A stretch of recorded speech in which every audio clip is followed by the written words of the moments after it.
The message arrived at exactly 8:47 p.m., in the middle of a quiet dinner that should have meant nothing more than another peaceful night in the life of a married couple.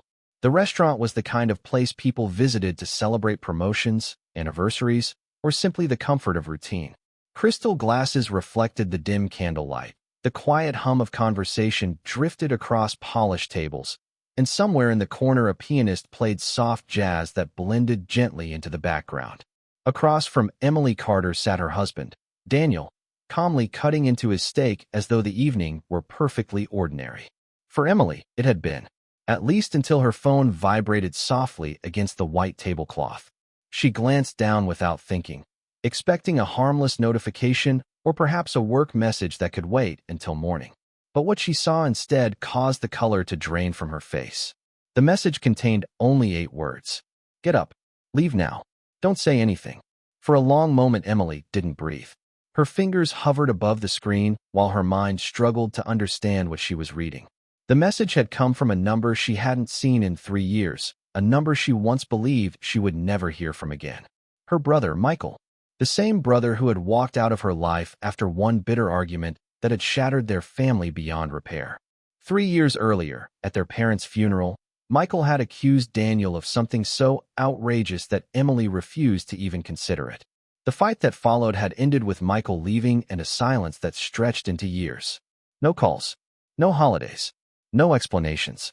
And now, without warning, his name had appeared again in the glow of her phone screen with a message that felt less like a greeting and more like a command.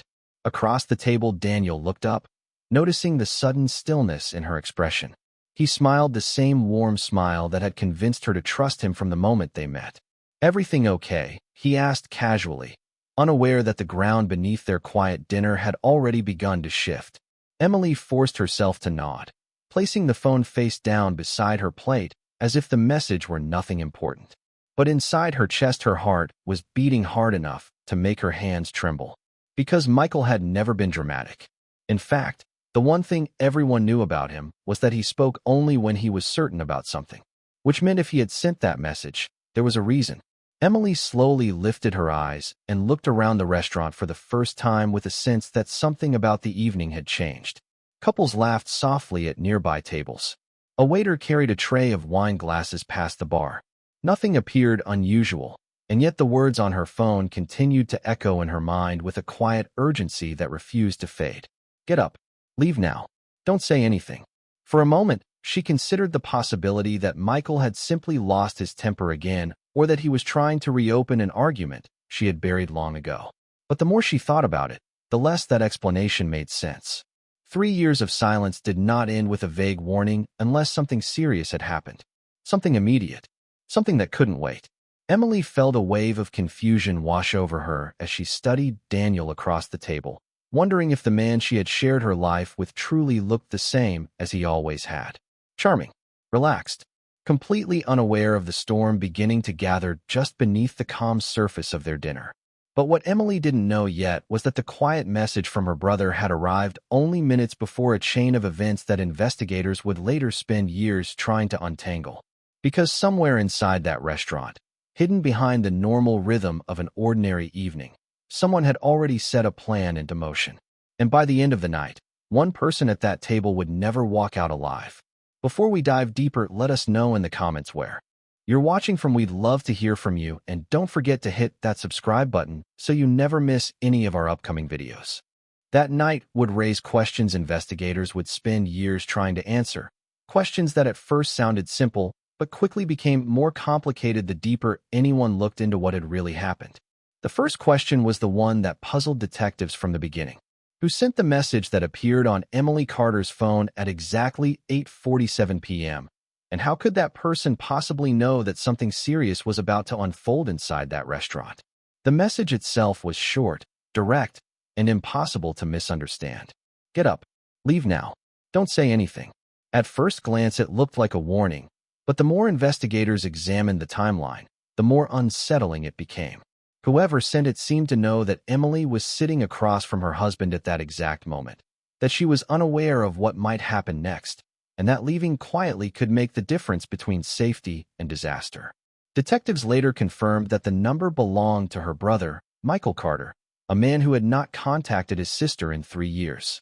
For Emily, the appearance of that name on her screen carried a history of anger, betrayal, and unresolved accusations that had divided their family. The last time they spoke had been on a gray autumn afternoon outside a courthouse where the estate of their late parents was being finalized.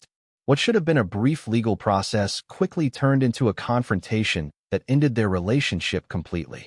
Michael had stood in the parking lot and warned her about Daniel, her husband, insisting there were things about him that didn't make sense. Emily dismissed it as bitterness, convinced her brother simply refused to accept that she had built a life separate from him. After that day, Michael disappeared from her world without explanation, leaving behind only the echo of a warning she chose to ignore. That silence lasted for 3 full years, long enough that Emily eventually convinced herself the conflict was finished and that whatever doubts her brother once carried had faded with time.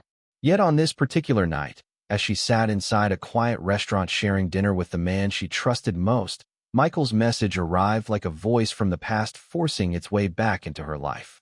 Investigators would later study phone records, financial documents, surveillance footage, and witness statements trying to determine what had brought him back into the story so suddenly.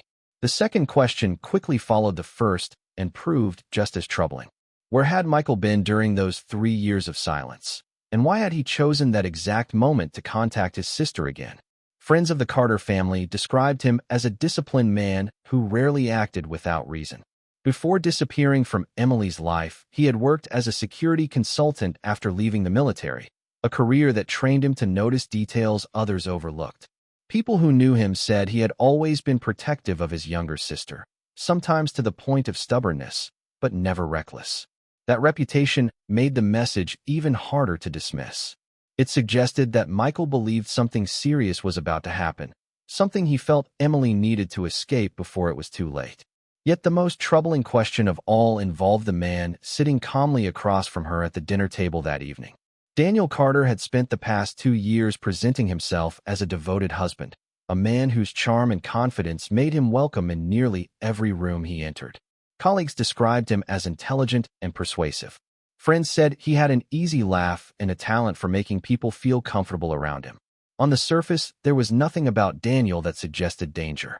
In fact, to anyone watching the couple that night, they looked like countless other married pairs enjoying a quiet evening together. But detectives later realized that appearances can hide complicated truths, and that the image Daniel presented to the world might not reveal the entire story. By the end of that night, the calm dinner that began as an ordinary routine would be remembered as the starting point of a mystery that stretched far beyond a single message on a phone screen. Investigators would soon discover that several events had been unfolding quietly in the days leading up to that dinner, events that Emily knew nothing about at the time. Financial records showed unusual transfers moving through accounts connected to Daniel's business.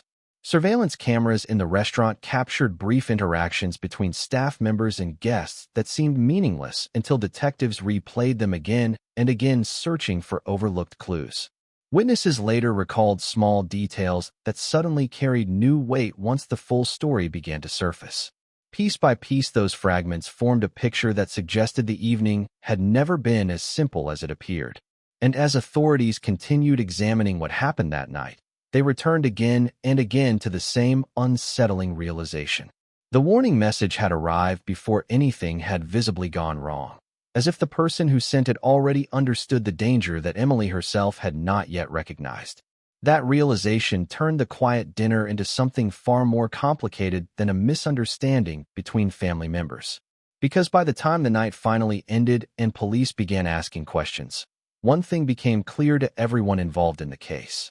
Nothing about Emily Carter's marriage was as straightforward as it seemed when she first sat down at that table. The man across from her, the brother who vanished from her life, and the warning that appeared without explanation were all connected in ways that investigators had not yet fully understood.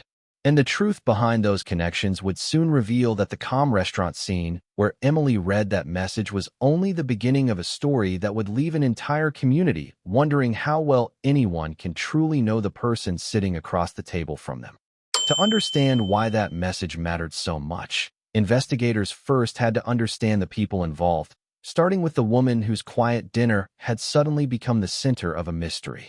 Amara Richardson was 42 years old, a financial consultant known among her colleagues for her discipline and attention to detail. She lived the kind of life that appeared stable from the outside, the result of years spent building a successful career in Chicago's competitive financial district. Clients trusted her with major investments, coworkers respected her calm judgment, and friends often described her as someone who believed strongly in loyalty and family. But the past few years had changed the direction of her life in ways she had never expected. After the sudden passing of both her parents in a tragic car accident, Amara became the primary heir to a family estate worth several $million. The inheritance included property, investments, and the savings her parents had built over decades of careful planning. For Amara, the money was less important than the responsibility that came with it. Friends said she approached it cautiously, determined to manage it wisely and honor the work her parents had spent their lives building. Yet those same friends would later admit something else about her personality that seemed small at the time, but would become significant later. Amara trusted people easily, sometimes too easily. She believed the best about others, often assuming honesty where others might have asked harder questions. It was that trusting nature that shaped the next chapter of her life, because about 2 years after her parents passed away, Amara attended a charity gala held at a luxury hotel in downtown Chicago. The event gathered business leaders, donors, and professionals from across the city, all supporting a foundation dedicated to funding medical research. That evening, among hundreds of guests moving through the ballroom, Amara met a man named Thomas Richardson. Thomas had the kind of presence that drew attention immediately. He was confident without appearing arrogant, articulate in conversation, and well known in certain professional circles for his success in the technology consulting industry. People who knew him described him as charismatic and ambitious, someone who seemed comfortable in nearly any social setting. When he spoke to Amara that night, the conversation felt effortless.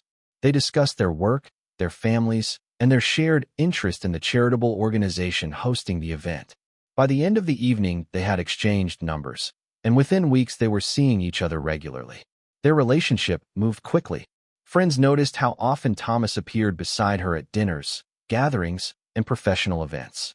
Within 6 months, he proposed, presenting the idea of marriage as a natural step forward for two people who seemed to understand each other perfectly. To most observers, the story sounded like a modern romance unfolding exactly as people hope it will. A successful woman meets a confident partner who appreciates her independence while offering stability of his own. The wedding took place less than a year after they met, attended by colleagues, neighbors, and extended family members who believed they were witnessing the beginning of a strong partnership. Photographs from that day showed two people smiling beneath bright summer sunlight, surrounded by guests who celebrated what looked like a promising future. For many people in their social circle, Thomas and Amara represented the image of a couple who had everything in place: professional success, financial security, and a relationship that appeared built on mutual respect. Yet even during those early months of their marriage, there was one person who remained unconvinced by the picture everyone else accepted. That person was Amara's older brother, Isaiah. Unlike his sister, Isaiah approached life with a cautious mindset shaped by years spent working in military intelligence. His career required him to evaluate risk, examine behavior patterns, and notice details others might overlook. People who worked alongside him often described him as analytical and disciplined, someone who rarely made judgments without studying the facts carefully. Isaiah had always been protective of his younger sister, especially after their parents passed away, and the responsibility of family seemed to rest more heavily on his shoulders. When Amara introduced Thomas to him for the first time, the meeting was polite on the surface, but friends later recalled that Isaiah appeared unusually quiet during the conversation. He observed Thomas closely, asking questions about his work and background that sounded casual but seemed designed to test the consistency of his answers. At the time, Amara believed her brother was simply being overly cautious. But later that evening, after Thomas had left, Isaiah shared a thought that would stay in her memory long after their relationship collapsed. He told her there was something about Thomas that didn't sit right with him. When Amara asked what he meant, Isaiah struggled to explain it clearly. He said the answers Thomas gave about his past sounded rehearsed, as if certain details had been carefully prepared ahead of time. He also mentioned small inconsistencies in the timeline of Thomas's career history, details that most people would never notice during a casual conversation. Amara dismissed the concern immediately, believing her brother was letting suspicion guide his judgment instead of evidence.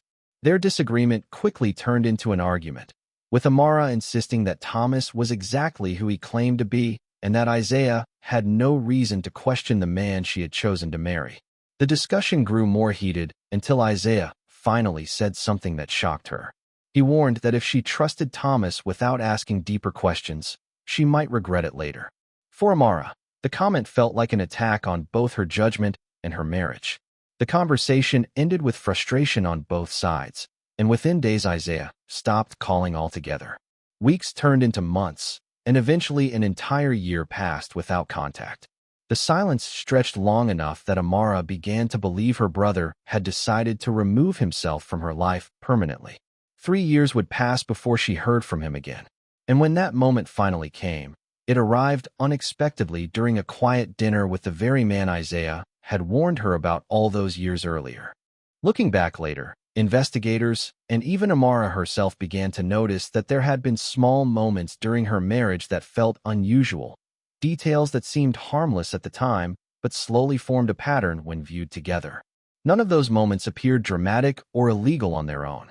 In fact, most couples experienced disagreements about money, friendships, or priorities, and Amara believed that was simply part of building a life with someone.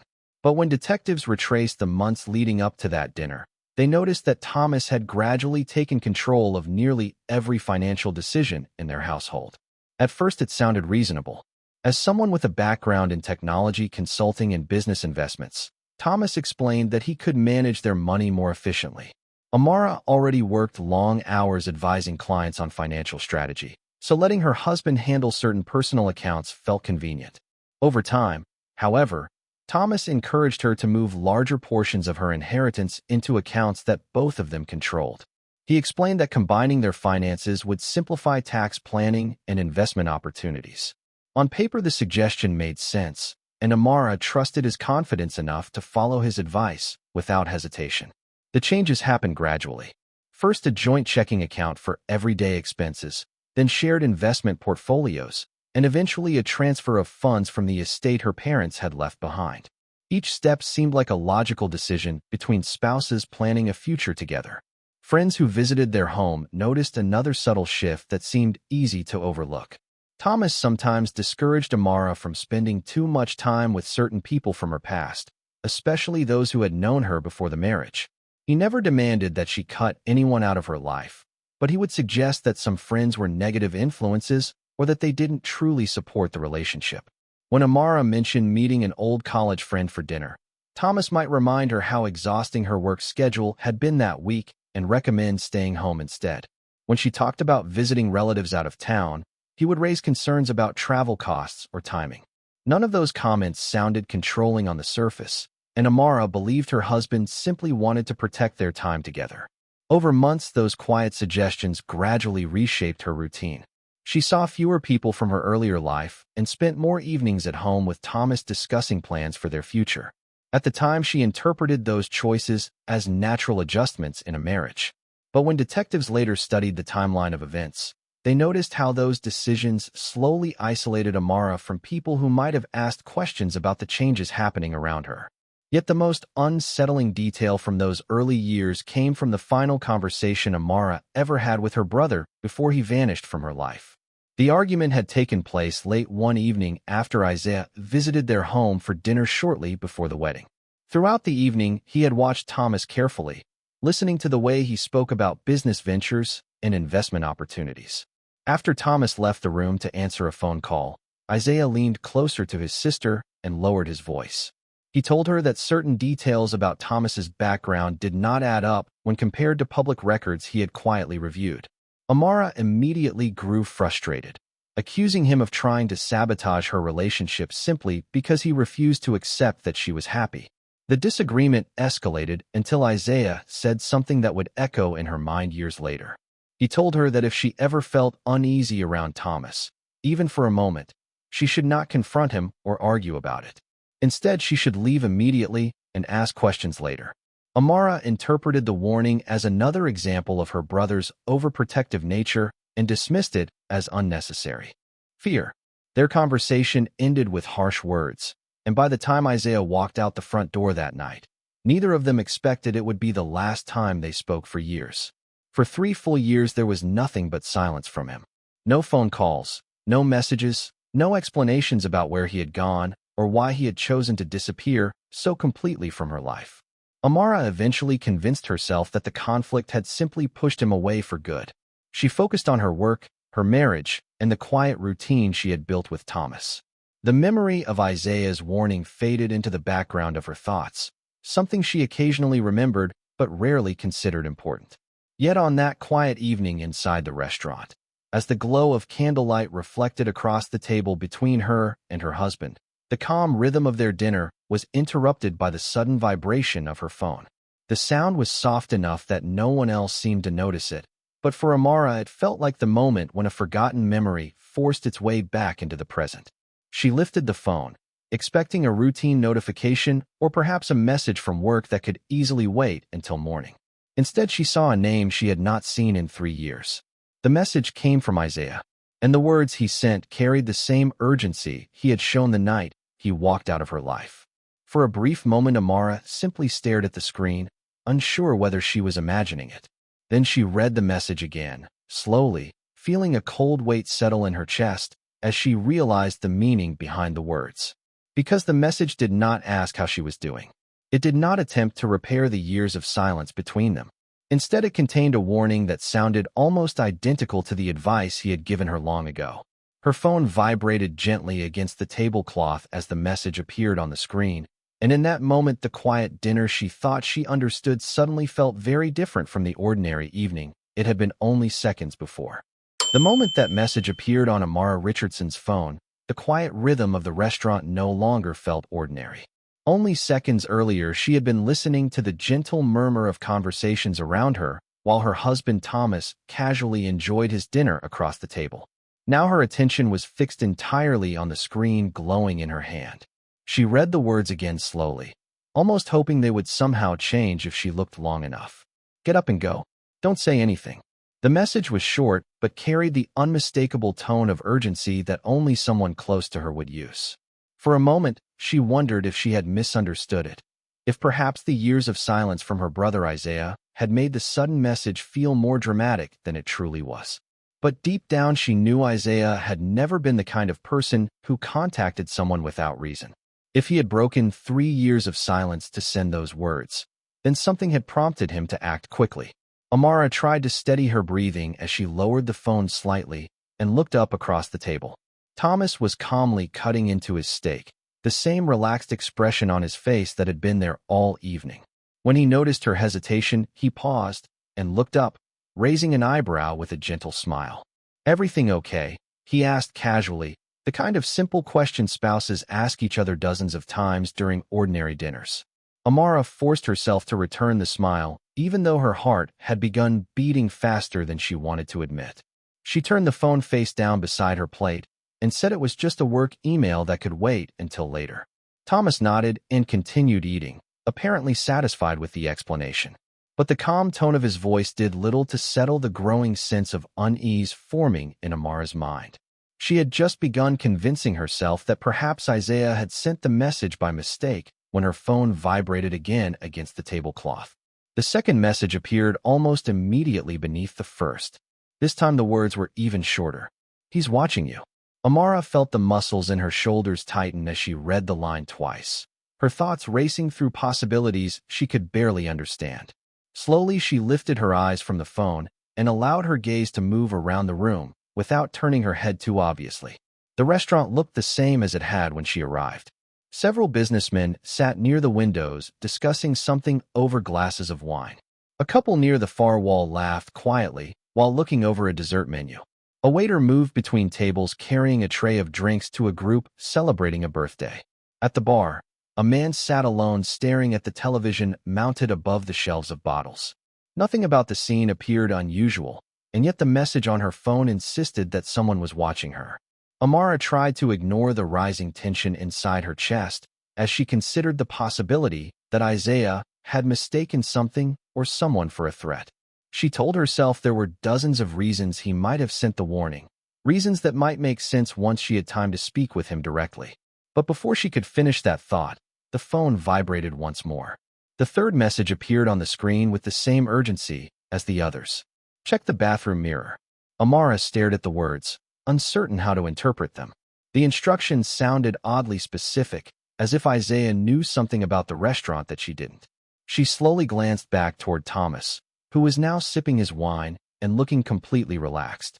To anyone watching the table from a distance, they would appear like any married couple sharing a quiet dinner after a long day. Yet the messages on Amara's phone suggested that something about the situation was far more complicated than it seemed. Her mind replayed the warning Isaiah had given her years earlier, the one she had dismissed as unnecessary fear during their last argument. If something ever feels wrong around him, don't confront him. Just leave. At the time, she had believed her brother was overreacting, but now the memory returned with unsettling clarity.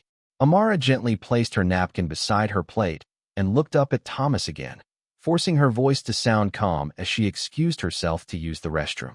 He nodded without suspicion and returned his attention to his meal, unaware that the simple act of standing up from the table had suddenly become part of a much larger mystery. As Amara walked through the restaurant toward the hallway that led to the restrooms, her mind was filled with questions she could not answer yet. How did Isaiah know she was here tonight? And why would he direct her to check something hidden behind a mirror? The hallway was quiet compared to the dining room, and the sound of her footsteps echoed softly against the polished floor. When she finally stepped inside the restroom, she paused near the sink, staring at her reflection for a moment while trying to calm the racing thoughts in her mind. The mirror looked ordinary, just like every other mirror she had seen in restaurants across the city. For several seconds, she wondered if perhaps Isaiah's message had been sent in confusion or if he was testing whether she would even respond after so many years of silence. But the memory of the earlier warning refused to leave her thoughts.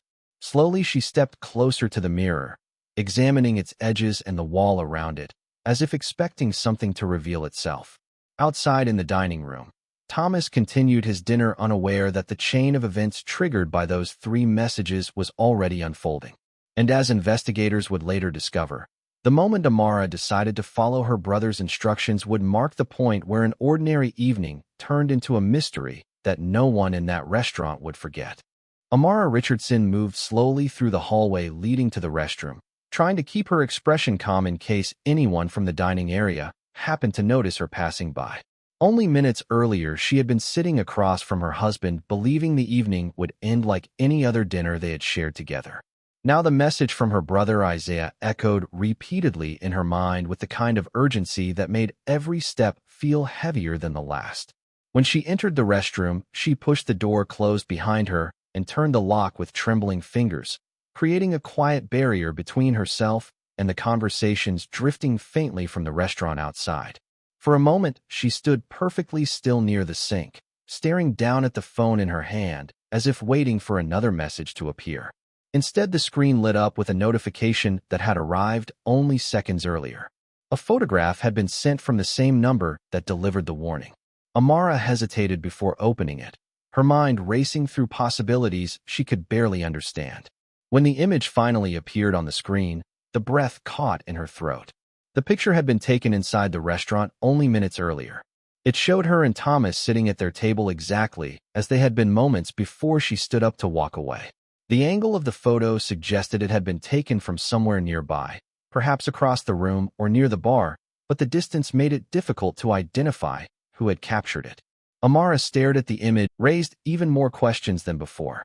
A flash drive meant information, documents, or evidence of some kind, but she had no idea what kind of files could be important enough for her brother to hide inside a restaurant wall.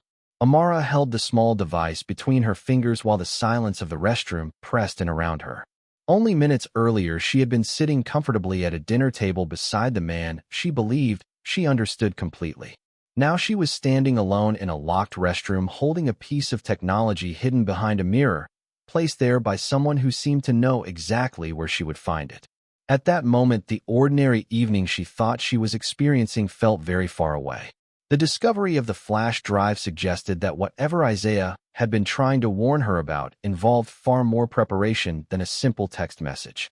And as Amara stared at the device in her hand, she could not ignore the growing sense that the quiet dinner she had left behind in the restaurant was only the beginning of a much larger story that had been unfolding around her without her knowledge.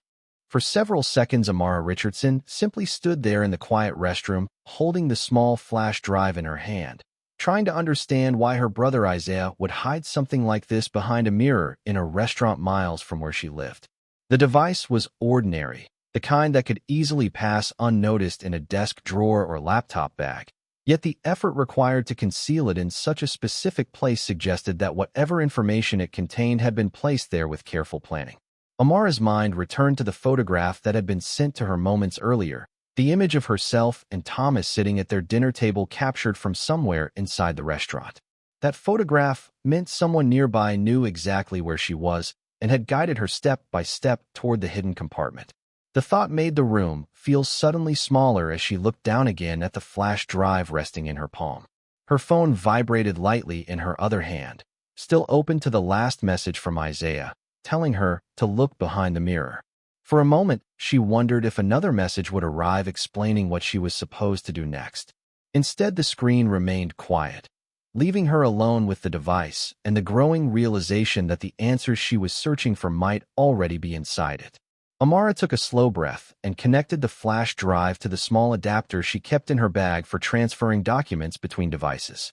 Within seconds, her phone recognized the storage drive and displayed a folder containing several files. The names of the documents appeared one after another across the screen, each one raising a new sense of unease as she read them carefully. The first files were financial records, detailed spreadsheets listing transactions across several bank accounts she had never seen before. At first glance, they appeared to be ordinary investment transfers, but the account numbers attached to them did not belong to any of the institutions Amara normally used for her work.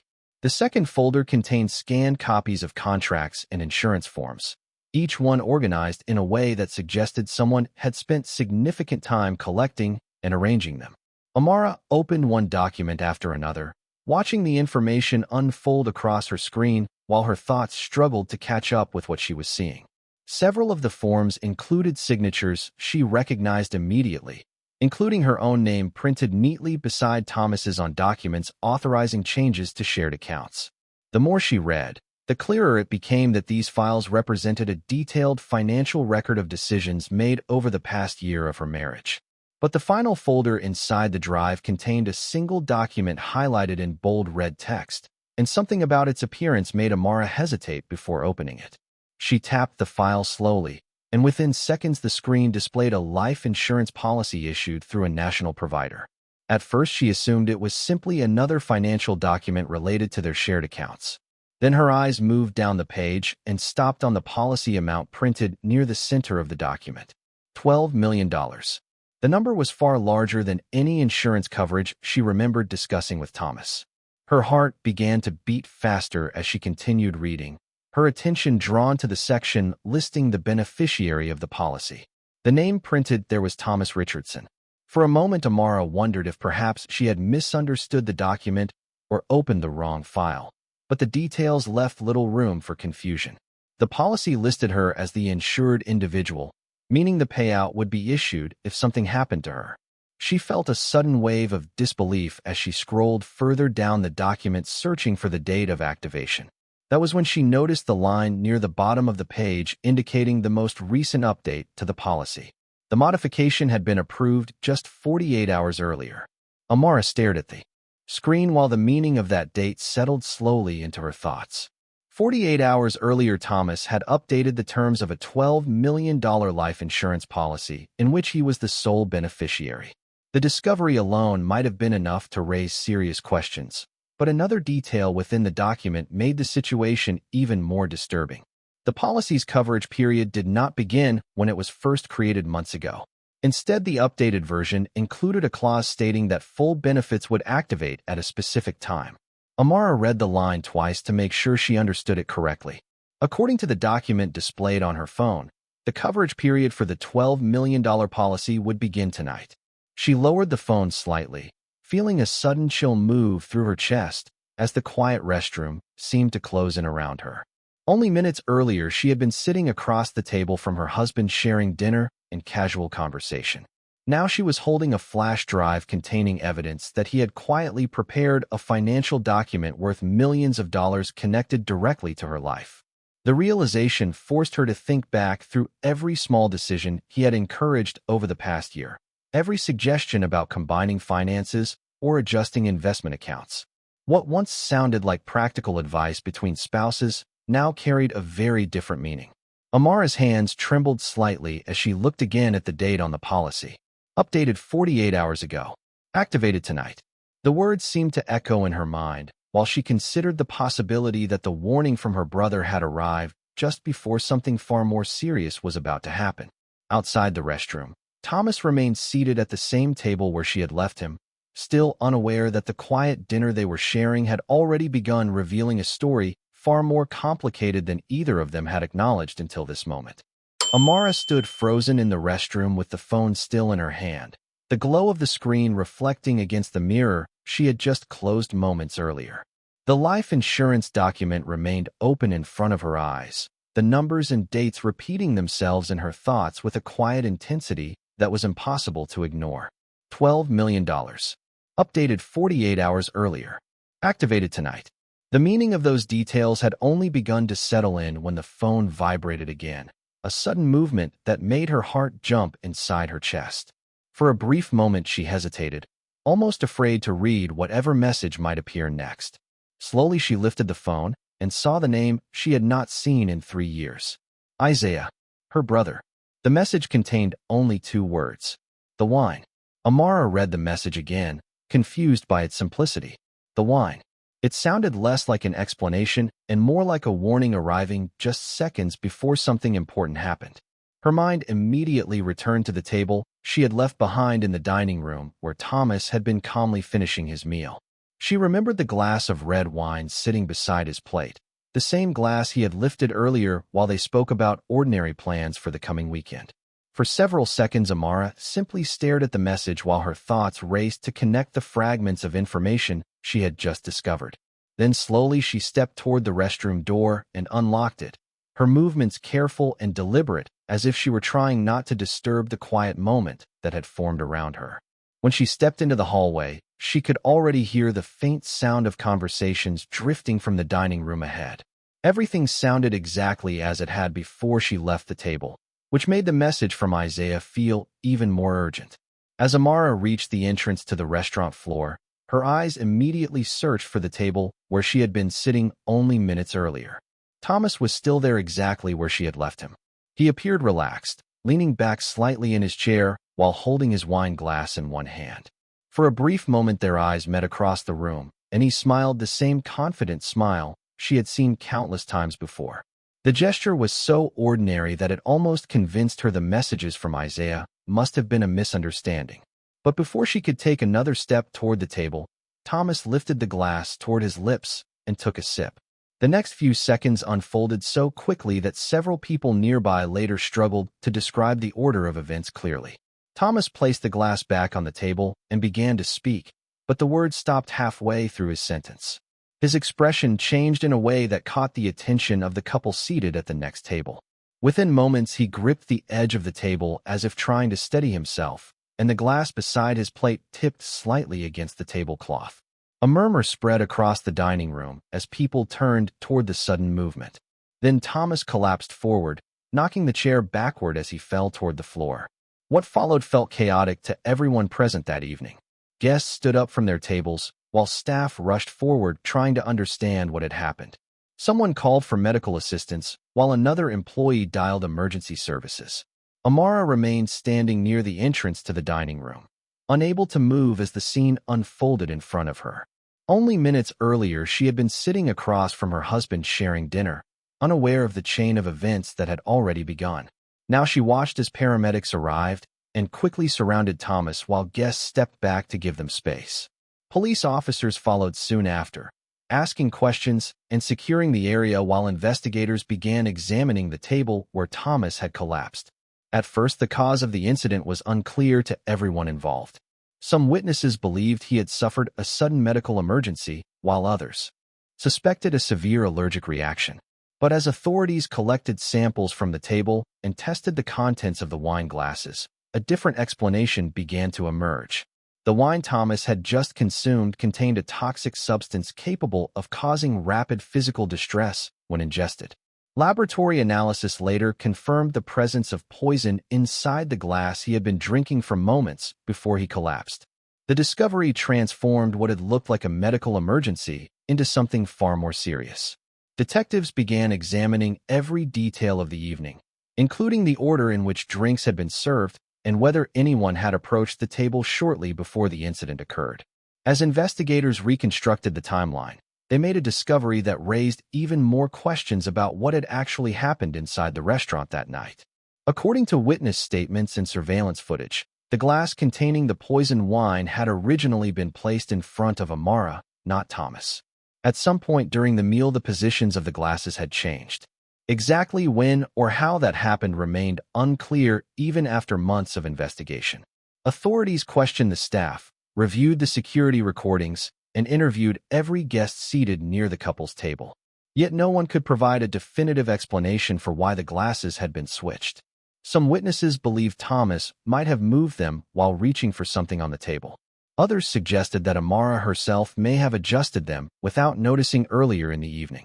But the possibility that someone intentionally changed their positions could never be fully ruled out. One detail, however, became increasingly clear as investigators examined the information contained on the flash drive hidden behind the restroom mirror. The documents revealed that Isaiah had spent nearly 3 years quietly gathering evidence about Thomas's financial activities. Records showed he had traced a series of transactions connecting Thomas to accounts used in several questionable investment schemes. Emails suggested Thomas had been planning significant financial changes involving Amara's inheritance shortly before the night of the dinner. Piece by piece, the information pointed toward a larger plan that might have ended with the $12 million life insurance policy becoming active exactly as the documents described. By the time the investigation concluded, authorities believed Isaiah had been monitoring Thomas's actions for years, waiting until he had enough proof to intervene before something irreversible happened. Whether Isaiah himself had any role in the events that unfolded inside the restaurant that evening was never proven. What investigators did confirm was that his warning message reached Amara moments before the poisoned wine could reach her lips. In the end, the quiet dinner that began like any other evening left behind a mystery that would remain partially unresolved. A poisoned glass, a hidden flash drive, and a brother who had spent years watching from a distance before finally sending a message at the exact moment it mattered most.